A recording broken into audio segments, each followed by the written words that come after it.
Morning, everybody. Past Place PV. Hello from beautiful Los Angeles. We're on our way home to Puerto Vallarta. We're excited to be home, but that heat and humidity. I wish I was going back in mid-November like some of you. So yeah, we're getting lots of messages right now. A lot of you guys are getting ready to come down. People are getting excited. They're interested in buying cars and stuff like that. Buying cars, remember in Mexico, it's not like the US where there's a title, or Canada where it's like half an hour and boom, you got the vehicle transferred. In Mexico, you get the original dealership invoice document, a factura, and that document is like a permanent title. So all the transfers of ownership are not notarized, but processed by the respective state and stamped, and taxes paid on the back of that factura, the back of that sales invoice. Uh, and so it gets complicated because um, people lose those documents, and so it's impossible, almost impossible to replace. Um, and it's a way, if you just have a photocopy of the original and they make a secondary invoice, like a used car sale, those aren't always legal. So it's really important to make sure that that is done properly, because there are people that, in the Puerto Vallarta area, well-known car dealership used was selling vehicles, and they were providing the copy of the original and a factura in the buyer's name from the business, but they hadn't paid for the car to the original owner, so the original owner still owned the car, right? And they didn't get paid out. And so uh, in this one case, somebody was driving this car, and the owner's like, "Hey, that's my car. I want it back."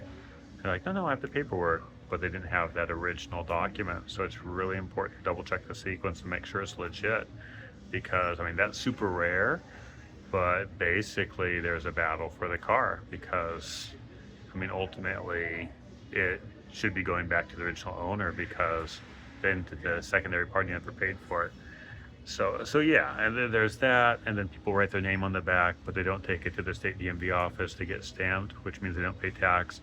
So you buy it, right? The smart people, well, you're smart because you're watching me, but I have a free template. I send you the template, how to go ahead and add what paperwork to ask for. We help you check it. Um, but some people just get too excited. They buy the car, and they're like, "Pat, I bought the car," and it's messy.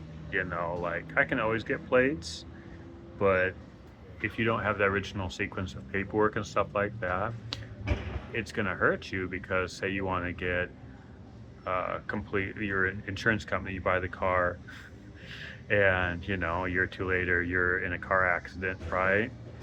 Well, if the paperwork sequence isn't correct, right, you don't have a copy of that original factura, or you don't have that original factura, insurance company goes, "We don't know if this is legit. We're not going to pay you out." So, you're out of money for complete loss or theft of the vehicle.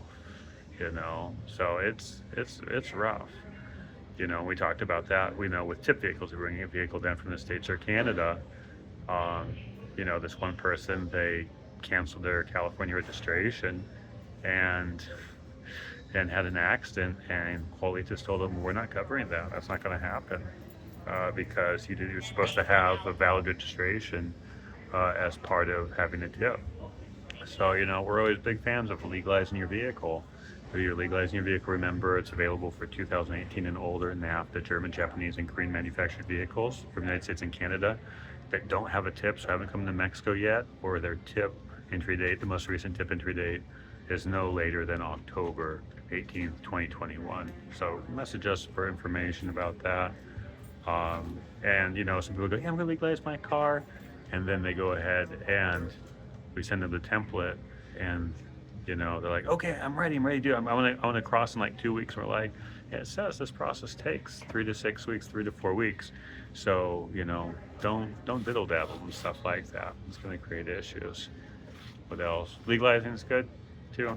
Like I said, you bring down the car that you really know, because the used cars down here, especially in the Puerto Vallarta area, don't change the oil enough. They don't change the transmission fluid, and so you buy a car that's okay, 10, 12, 2000 2008, Jetta, great little car, you get an automatic, and they never changed the transmission fluid. It's going to fail prematurely. They never changed the coolant. Here's one I've seen before. Top is my favorite transmission guy. They don't change the coolant. It gets too acidic and cuts through and gets into the radiator. The coolant gets into the transmission, and now you gotta have their transmission rebuilt. So it's just like, watch out for those cars with preventive maintenance. So anyways, thanks for watching Past Plays PV TV. See you guys soon. Let us know when you're going to be back in town as well. Take care.